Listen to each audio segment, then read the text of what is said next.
what a year it's been. Probably you're watching the Queen's one, are you now? No, I'm watching this, but you can watch this at any time, whereas the Queen's one, you must watch at 3 o'clock. People will probably talk about this year as having been very painful and stressful. Why?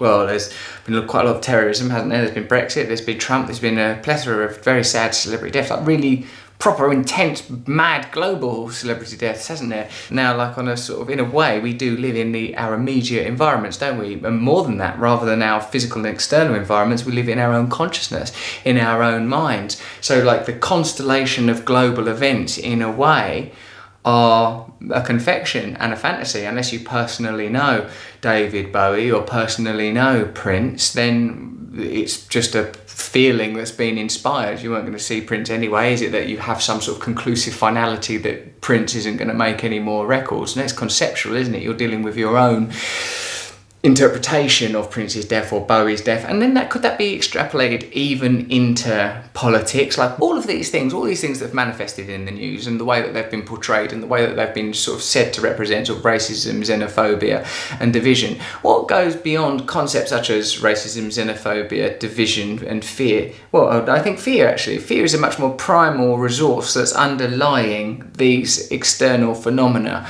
Like fear and anger. What is it that people are feeling when they go, do you know what, we don't trust you anymore, we want out of Europe? Or do you know what, we're not going to vote for another neoliberal politician, we want someone who's saying real stuff that's recognisable, even if they seem a little bit mad. I mean, can you imagine that people would vote for Brexit or Donald Trump if there were a wider variety of options? And some of those options were, you can work a lot less hours in the day, you'll have more time with your family, you won't feel enslaved by debt, and that your only way to freedom is by consuming, drinking, taking drugs. If that was offered, I think I would take it, wouldn't you? If it's like, you can either vote for to be out of Europe and you don't really know what that means yet, or you can stay in Europe and you sort of know what that means, but it doesn't seem to be that good if you're a poor person.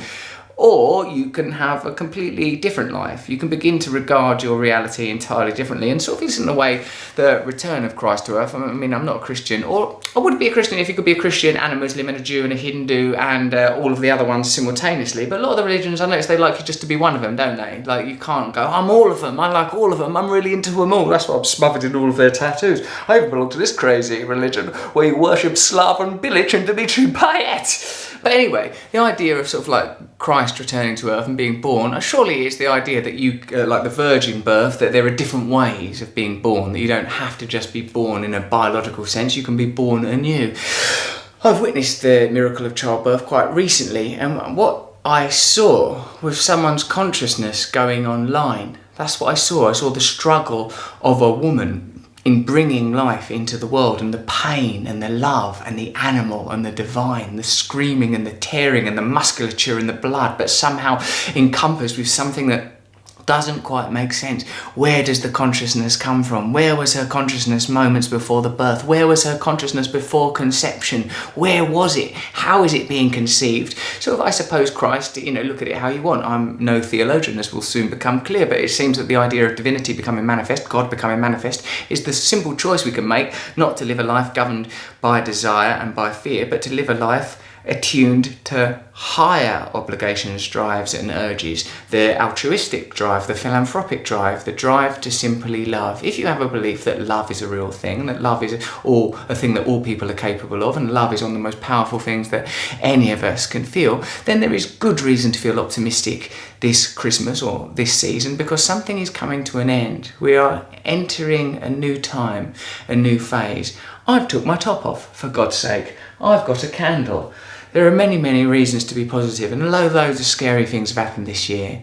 I mean, for one thing, I watched that TV show, The Crown. We have a new sovereign, young, and a woman. And now probably will watch the Queen's message because I've been bamboozled into loving monarchy, like some pliant little subject I've become. Long live Queen Elizabeth. Really what I'm saying to you is that you have a lot more control over your own consciousness and your own reality than you can imagine. Try experimenting with your own beliefs. Try new ways of looking at the world. I wish you a happy Christmas and a happy New Year. And for that I'm prepared to show you what can only be described as the torso of a man rapidly approaching, if not already in, middle age. Happy Christmas.